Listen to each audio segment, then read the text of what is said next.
Yeah. Yeah.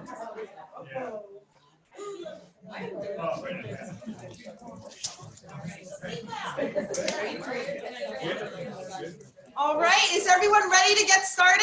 Or are we waiting? We're also doing simultaneously a live Zoom webinar. We had 93 people register, so we just started that broadcast because you can imagine it takes a little bit of time for 93 people to log on. So we're just, Riley, I'll wait till I get the nod from you.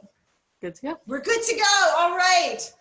Thank you all for being here at Hawk Mountain in our beautiful brand new amphitheater, and you're in for a treat. Not only do we have a phenomenal autumn lecture speaker, my friend and colleague, Dr. J.F. Therrien from Canada, who we love, but we also have our new sound system and our brand new bright projector for increased visibility for our outdoor program. So we're in for a treat. So I'm sure everyone's aware of the program, and also hello to all of our viewers joining us from the world of Zoom. We're so glad you're joining us as well. So we have a very important topic tonight that's certainly on a lot of people's minds, climate change. Climate change and its impact on raptors. So I think we're all very much looking forward to hear what Dr. Therrien has to say about that. And I would love to take a moment to read JF's background experience with our audience. JF grew up in Sherbrooke, Canada, about 30 minutes north of the border with Vermont. He was an academic trainee at Hawk Mountain in 2002 and holds a bachelor degree, master's degree, but he didn't stop there, and a PhD degree in biology. JF is the senior scientist and graduate study director here at our beloved Hawk Mountain Sanctuary, where he works on various aspects of raptor conservation science, such as satellite tracking of peregrine falcons, turkey vultures, snowy owls, and rough-legged hawks, as well as monitoring American kestrel breeding populations and monitoring of North American migratory raptors passing over the sanctuary. So we are thrilled to hear from him. And just, again, thank you everyone for supporting Hawk Mountain Sanctuary. As you may know, we're a private nonprofit. Membership is the lifeblood of what we do, so thank you to all our members. And if you're joining us this evening and you're not a member, we like you anyway, and we hope that you consider becoming a member in the future. So I'm going to hand it over to JF. All right. Thank you very much. Thank you all for coming. Thank you for coming. If you're remotely in, this is some sort of a dream come true to do a talk here at the brand new amphitheater in October with a nice sun setting down right now. So it's a pleasure for me to be here. Thanks so much for the introduction. Thanks so much for being members again and attending the talk. This is a great opportunity. So we've all heard about climate change, and climate change affects a lot of wildlife and raptors in general. So some aspects of it we're studying right now, and I'm going to try to go over those. And all of that comes down to the, I'm hoping this works. Sorry.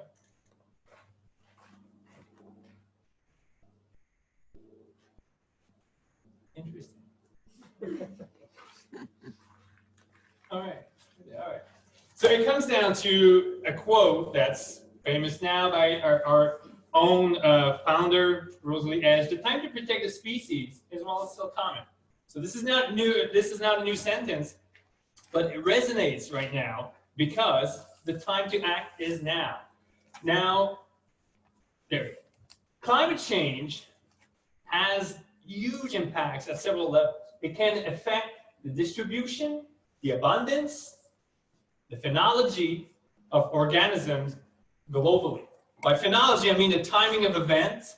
The abundance, well, it's easy to understand the numbers and the distribution. So you see shifts in distribution. Compared to most other factors and threats happening to raptors and wildlife, global change is broad, holistic, complex, and global. It has all of those global ecological consequences. So it's not just one thing that affects this aspects on that species. It's a global phenomenon that has huge impact on every level of the ecosystem. So that's why it's important to study it, but that's as well why it's hard to come down with a very precise conclusion. It's a very complex phenomenon. So by trying to tease apart what is creating what, we're making steps forward, and this is what we do here. Now at Hawk Mountain, we study big birds and the little birds. I mean, it's not to scale. It's not to scale, right? Oh. And right, I mean, this is October, so right now this picture looks pretty familiar with what we do at Hawk Mountain. We've been counting migrating raptors for over 85 years now. This is a very classic picture of what's going on. It's happening right now, actually, as it happened today, yesterday, and for the last 85 plus years. Now, what we do, this seems like a trivial task to do. Go up on the lookout with binoculars, enjoying the fall, enjoying raptors. But by counting them every day, every year during migration, we come up with long-term data set that allow us to assess what is going on with species. So we have 16 species of raptors we're studying here. This graph shows the one for the bald eagle. So bald eagle now is a famous success story for conservation. We know that the bald eagle population were going down, especially because one contaminant, DDT, when it was in the ecosystem back in the 60s. So after legislation helped to stop the use of that contaminant, we saw the population of bald eagle bouncing back and recolonizing and coming back to levels that are sustainable in the future. That's the story of the bald eagle. Now, this is just part of one of the 16 stories that we do here. So I'm not going to go in details with all those species and all those dots and those graphs, but this is what we do here. We're studying, we're keeping track of every one single species that passed during migration. You see some of those trends are going up, some of those trends are going down, some of them are stable. This is what we're trying to do. We're trying to tease apart what is going on. Now, we're teaming up with other folks around the globe. And this is one of the pictures from the RPI analysis, the Raptor Population Index analysis. Some species are going up, especially in the east. Here we have the turkey vulture. We see that migration counts are detecting a lot more every year. Other species are doing a reverse trend with mostly a decline, especially in the east. This is the graph for the American kestrel.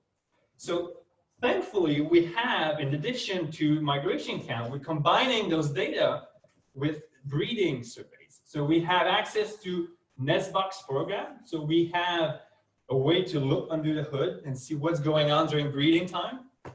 And we do that with several other species during breeding time. This is a picture of rough-legged hawks breeding up in the Arctic. We do the same with black vultures. And we don't stop there. We count them during migration. We study them while they're reproducing. And we're tracking individuals as they migrate. So we can tell where they are at any time of year, what habitat did they use, what resources they're feeding on, what do they need to complete their annual cycle. And we do that for turkey vultures. We do that with broadwing hawks, holistic projects to look every aspect of the ecology of those birds. Same for snowy owls. Now, what are we coming back to climate change? When we look at one example here that is, a classic migrant here at a sanctuary, especially now in October, sharp-shinned hawks and other exhibitors and red-tailed hawks. What we see, if we look at only the last few decades, at Hawk Mountain, there seems to be having a decline. At least we're detecting less bird as time goes by. We're seeing a decline in sharp-shinned hawk being counted during migration. And we do that and we connect with other watch sites in the east. And this is not something that's unique to Hawk Mountain. We see the same pattern happening at different watch sites. Now, when we're contrasting those or averaging those counts, we see it's a general decline of sharp-shinned hawks being recorded during migration. That's for the migration in the fall. If we combine the observation of what's going on with sharp-shinned hawks in the fall during migration, we see a declining trend. But when we put that in front, the counts during Christmas bird counts. So here you have in black, you have the count of what shots, and in blue, you have what is recorded in the wintertime.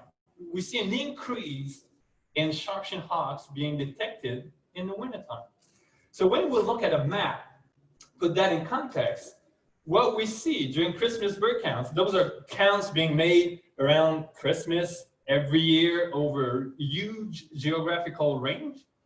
We see that some of the states further up north seeing an increase in sharp-shinned hawks, whereas those down south that used to have sharp-shinned as well, they see a decline in sharp-shinned hawks. So when you put that together, we're realizing that sharp-shinned hawks are not declining per se. They're actually just short-stopping. They're stopping to migrate slowly but surely. There's a lot less of them migrating every year, and they're staying year-round close by.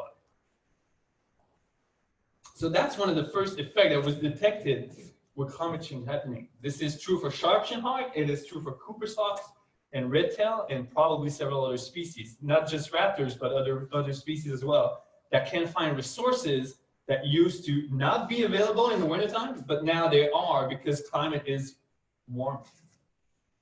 Now, another topic that we're interested in is to look at the phenological shifts in migration. So basically what it means is to look at the timing of migration. At what time of year does all those species migrate?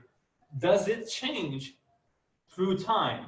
So 30 years ago, the bulk of migration for species A, B, C, all the way down to 16, pass at that time of year usually. What is the current situation now? Is there a change in migration phenology? So we, again, use a wide geographical range, 7 sites counting hawk during migration, almost 30 years of data, 16 species, so a broad study that we did. Now, on the graph right here, 0 means the historical value. All those species, of course, they have different timing. We know broadwing hawks passing earlier than Cooper's hawks or goshawks or merlins, but if you bring them all down to their own specific time that they pass, that's the 0. Everything to the right of 0 means that now they're passing later. Everything to the left of the 0 means that they're coming earlier. They're passing their migration earlier. Now, those dots that are dark means that it's significant. This is a statistical analysis that we do. We want to see if there's a statistically significant trend. And the ones that are white means that it's not significant. So we see trend, but they're not significant. So in the fall, what we see here is that for most of them, the majority of them, they all are on the right-hand side of that 0, that middle line right here. So we see that they're delaying their migration. Several of them are actually significantly delaying their migration in the fall. Now that's one part of the story. When we put together what's happening in spring, we see a reverse pattern happening in spring. So most birds are actually to the left-hand side of the graph, meaning that they're coming earlier in the year compared to what they used to do historically. Now, the theory predicts that the breeding area residence time could be varying with climate change. What that means is actually the time a species will stay on its breeding range. Most of those species are migratory. Well, all the species we study are migratory, and we're looking at how long do they stay on their breeding grounds. Now, the theory says that with climate change, it might shift. Species could come earlier and then leave earlier. And on the other hand, I'm losing that mic. If you wrap it around your earlobe, it should help. Yeah. Like pull it forward. I'll hold it. So on the other hand, the other hypothesis was that maybe species are going to come earlier, but they're going to still leave for winter time at the same time. So it's going to increase the time they're spending on the breeding area. Well, it turns out that most species that we're studying this is what they do. They're just increasing the time they spend on their breeding ranges. That has huge consequences, ecological consequences, because you have that many species, several individuals spending a lot more time on their breeding ground, feeding on resources that are there that didn't used to have that pressure. So there's ecological change happening with climate change. Now, looking back at all those species, we were trying to see if some species are reacting or adjusting faster and stronger to climate change. And so we look at all different aspects. Is it related to the migration strategy that those species are using? A complete migrant, all of the population going south, compared to a partial migrant. So partial migrant means a species that some portion of the population will stay year-round, and some individual will actually migrate. So we're comparing to see if that has an effect in the adjustment that they do with their timing. We look at the migration distance as well, species that are actually short migrants versus those that are crossing the equator, going all the way south. We look at diet specialization. Maybe there's a pattern with the adjustment with climate change, depending on what species prey on what prey type. We look at body mass. If bigger raptors are slower to adapt to different climatic conditions compared to the smaller one. And we look at flight strategy, soaring versus flapping birds. So birds using thermals to limit the use of flapping flight might be more affected by air currents and change in air temperature compared to the one that are just flapping through, just like ospreys or peregrine that just don't care too much about the thermals, they just flap through. Or the latitude, because a lot of people think that northern breeders might be impacted more by climate change than the one at temperate latitudes. So it turns out none of them came out super strongly because most of the species were affected, were changing their phenology. The only thing that came up when we look at this graph, I'm highlighting the 3 species that are crossing the equator in the wintertime. So we have peregrine falcon, osprey, and broadwing hawks. Those 2 guys actually came back earlier, but they didn't change much their fall migration. Their fall migration is triggered by the daylight that changes with the sun angle and the globe, actually, not because of climatic condition. They're not leaving for migration because food supply are getting low or because it's getting cold. They're actually moving, migrating because the day length is reducing. Those guys, well, day length is not going to be affected by climate change. Those guys are actually not changing their phenology. So the question right now is to see if those species will have some sort of a mismatch with the prey species, the prey items they're preying on. If they're not adjusting fast enough to the new conditions, potentially they'll be mismatched, they'll be unsynchronized with their prey species and the resources they depend on. So this is an example of things that might trickle down because of climate change. Now, that study brought a lot more questions than we had first. So we were just interested in seeing the reaction to climate and the migration phenology. We ended up having a lot of questions for next steps. That slide, I reduced it. I'm cutting it so it's palatable for a talk. That list of next steps and things to do goes on. I could have 6 slides of those. But basically, we're trying to look if those adjustments in the timing of event, migration, breeding, if they're breeding earlier, and so on, will that affect population? Are we going to see an increase or decrease in population given that they are adjusting or not to climate change? So there's a lot of work to be done to be able to say climate change creates that in raptors. And the other main thing we're trying to do is to have a species-specific approach to look at holistically what is affecting raptors, at the end point being the raptors, because they're encompassing the whole ecosystem. So It's hard to pinpoint. It's complex because there's so many interactions in the system. But if we target one species, can we see what is causing the species to adjust or not? Part of the answer will come when we're trying to put together. So the data that we're collecting at Hog Mountain with Hamana, the Hog Migration Association in North America, and other watch sites across the globe, looking at population trend and the count during migration. We want to put together the huge freely available databases collected by citizen scientists, looking at the distribution and abundance of birds in general.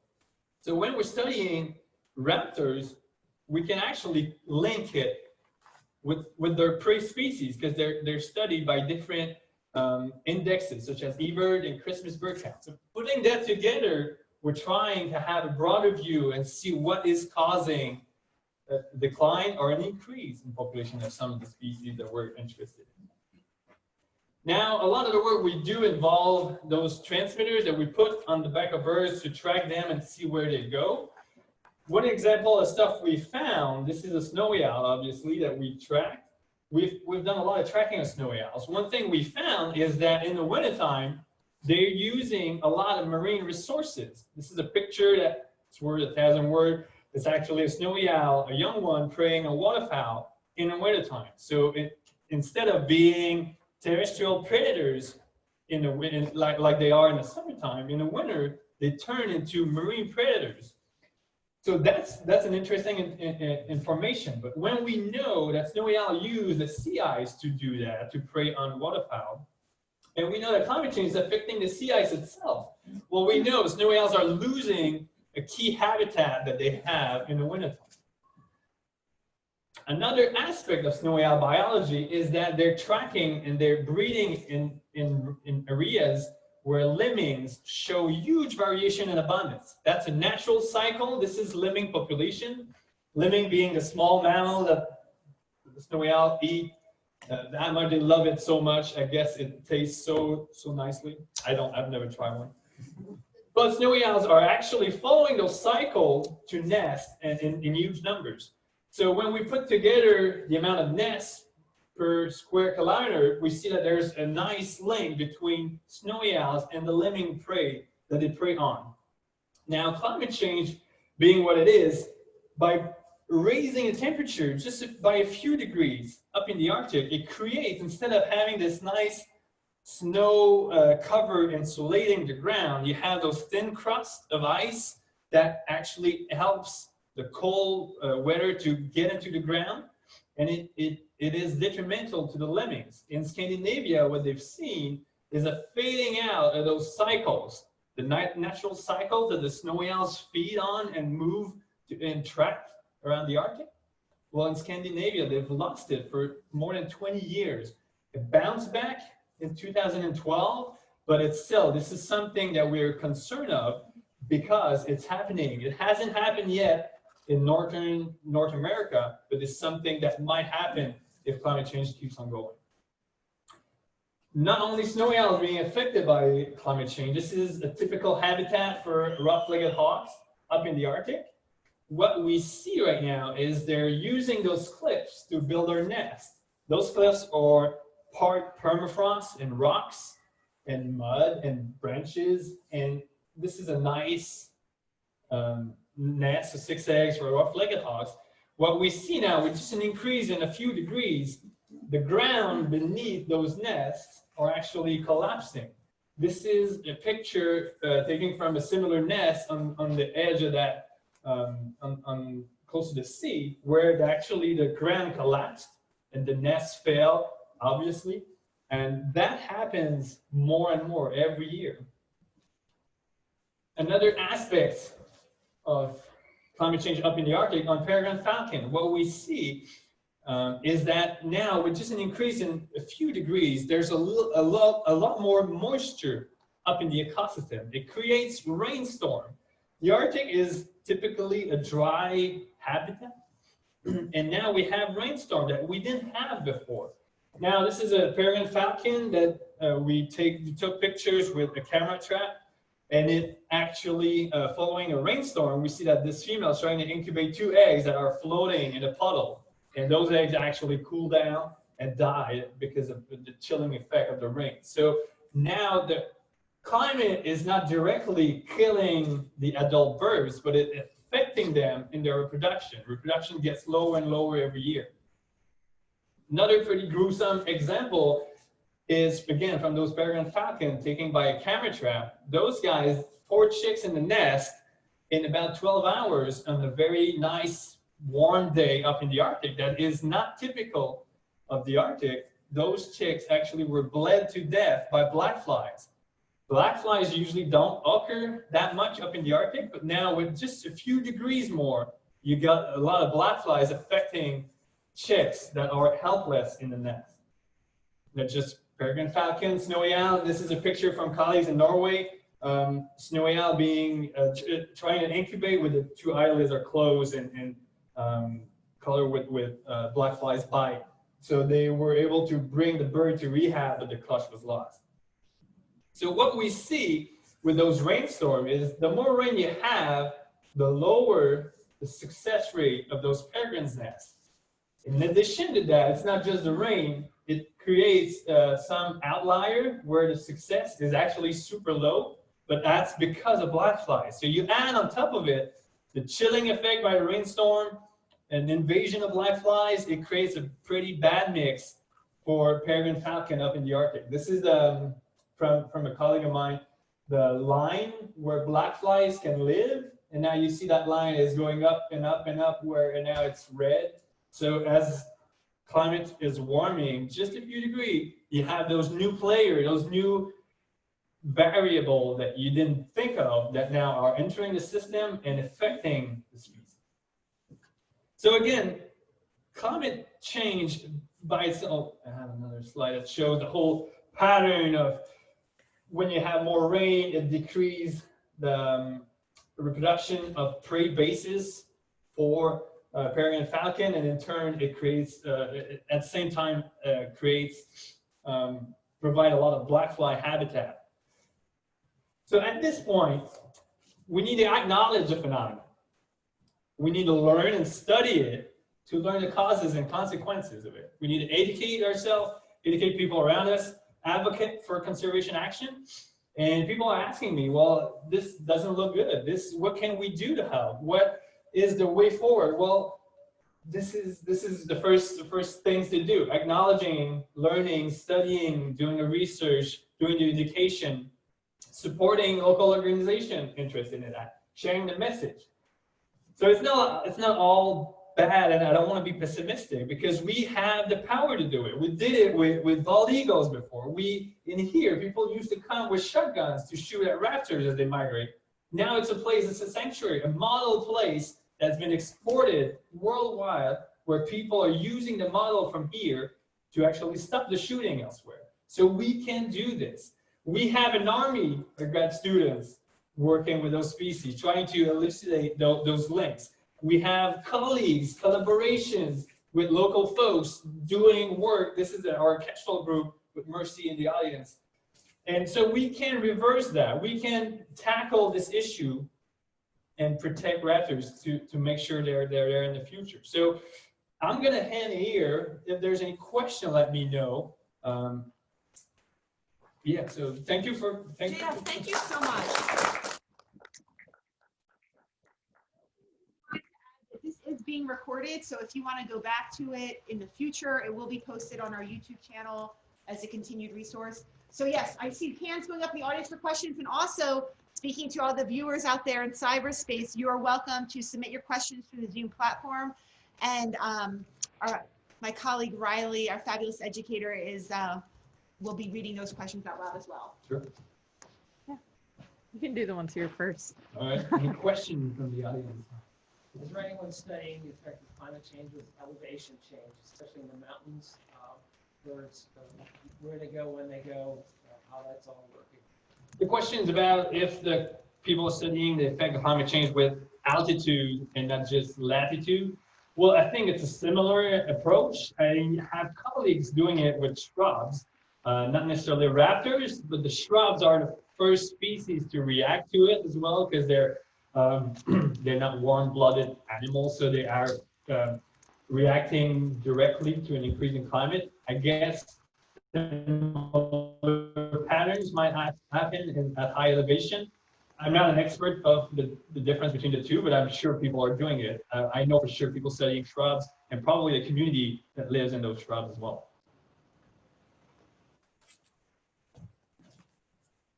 Dr. Vultures. I know you guys are studying rough-legged hawks in the Arctic. Have you seen any, I mean, other than the failed nests, so sort of a decline in breeding productivity over time? Right now, it seems to be not affecting as a whole, because some of the other nests are still on rocks and boulders. But all the additional nests, when there's a huge lemming peak, it used to be, instead of, it doubles the numbers of rough-legged hawks nests. Now all those new nests, or additional ones, are not successful. So at some point, we're gonna see an effect. Right now, we cannot detect it, but if it just keeps on going, at some point it's gonna happen. I have two questions. So the first one is from Allison Hackney. She says, "Hi JF, when will you start your research program on American kestrels in Quebec, and what are you planning to do?" Well, thank you, Allison. We've been in touch for studying kestrel up in Quebec. So we're actually starting broadening the project we have with kestrel. So we have a network of nest boxes here locally in Pennsylvania, but we've been contacting and connecting with a lot of people in other states, and Quebec is included in that. So we have a setup around Quebec City that I was part of the setting up 10 years ago. And we're gonna actually expand this hopefully in the next few months, but next year we have potential grad students joining the group, and we hope to include Quebec in that project. Awesome.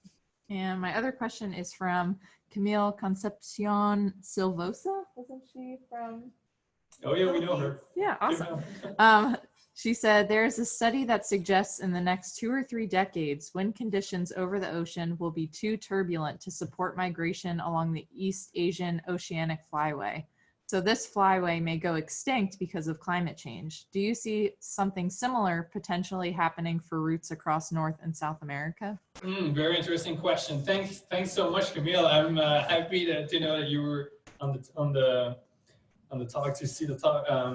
That's a very good point. This is something I was not aware of. So if you have any information, please send it to me. But this is something, there's so many consequences that might happen that we don't know, and some of them that we expect or foresee, and now they actually might materialize. Elsewhere, for most of raptor, but just migration in general, there's a lot of connectivity over land. There's still a lot of routes going across, island hopping like you have in the Philippines or elsewhere, but it's not as major as those ones that have a corridor. So I'm assuming the first one to be strongly affected by that will be in Asia and around the Philippines, because there's no continuous land bridge between the two. So, but we probably will, if that's the case, we might actually have a strong effect on the birds crossing through Florida Keys into Cuba, and then highland hopping to Venezuela. So that might become geoparadise because of it. So thanks so much. This is a great point. Awesome. That's all I had. Any other questions? Sure. Is there any sign, and this is a related question, we're getting fewer northwest wind days, for example, here, other parts where the migration happens, or even some migrants depend on major weather patterns that can move them hundreds or thousands of miles. Is anybody looking at that and what's going on there? That's a good question. If Laura, you want to chip in, you can just. Yeah, actually, we are starting to look at that with Hawk Mountain data. We might be using other data with Kutztown University graduate student who manages big data sets and trying to look at whether the patterns and frequency of weather events and in cold fronts has changed over time. Thank you. So yeah, with major, I mean, global change happening, this is one of the effects we might be seeing. Well, thank you. All right. One last question. So I liked how you had the slide about what can we do, and you said spread the message, spread awareness. For people who may be watching or listening, what can they do if they want to help spread the message? Is there a level of advocacy that policymakers can be aware of some of the impacts such as this? What would you recommend people do to spread the message? I guess I would recommend people to tackle issues. There's no small gesture that it's not worth it. I would start small and try to build on that to make change. So getting the discussion started, just being informed, reading about it, newspapers, websites, Hawk Mountain, come into those talks. Reducing your footprint, all those things actually will make some change. No one thought that here would be a sanctuary where people would come and enjoy raptors. You know what? Not 100 years ago, people were coming and shooting them. So there's no small things that people could start with. And just imagine if every person just made one small change collectively, that could have a huge impact. Exactly. Thank you so much. Thank you, Dan. Thank you. Phenomenal speaker as always. And thank you everyone again for joining us. It's so wonderful to have you here. So thank you. Before you leave, I just wanted to tell you the next lectures that we have coming up in our autumn lecture series. The next one is next Saturday on October 24th, and it is on site here in the amphitheater. And we also plan to simultaneously run a live Zoom webinar for that one as well. And that is behavioral variation and hybridizing chickadees with Dr. Bob Curry. And we have Bree in the audience who's also involved in that research as well, one of our fabulous conservation science trainees. The next autumn lecture is on Thursday, October 29th, and that's with Kathy Viverette, and that's Team Warbler from Chesapeake to Panama. And so that will be purely virtual because Kathy is down in Virginia, I believe. And then the final autumn lecture for 2020 is going to be on November 19th, and that is also purely virtual, a webinar, and that is The American Kestrel with Dr. Allison Cornell. So we hope to see you at another one of our lecture series, and we hope to see you on the mountain again soon. Thank you so much for coming out today, and thank you for supporting Hawk Mountain Sanctuary. Let's thank Riley for doing all the tech stuff. Woo! All right, thank you, everyone. Good evening.